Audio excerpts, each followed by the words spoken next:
discours qui sont même prononcés par des personnes qui normalement devraient être au milieu du village. Je suis très inquiet quand j'entends des ministres de Dieu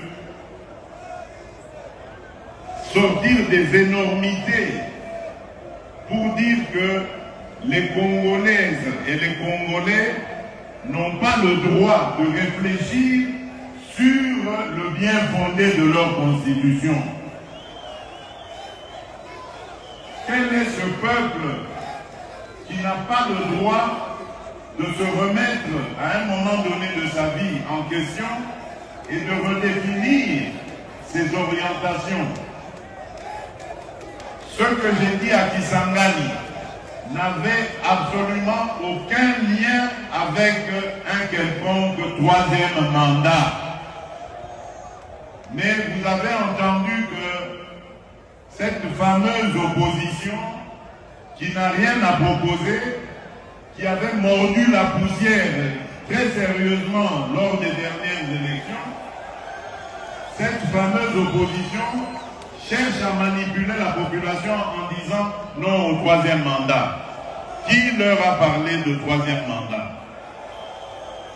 Mes chers compatriotes, je viens de clôturer aujourd'hui même à Kinshasa les états généraux de la justice congolaise.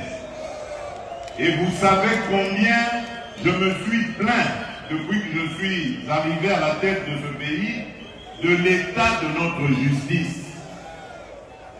Et les conférenciers, il y en avait eu plus de 5000, dans leur résolution, ont proposé de réviser 2 articles de notre Constitution. Alors, maintenant, à entendre tous ces sachants ne sachant, donc ça voudrait dire que nous ne devons pas réfléchir sur ces articles et donc améliorer notre justice, parce que selon eux, les Congolais vont se fâcher et ils vont faire des émeutes ici. Est-ce que vous comprenez ça? C'est même une insulte à l'endroit de notre peuple.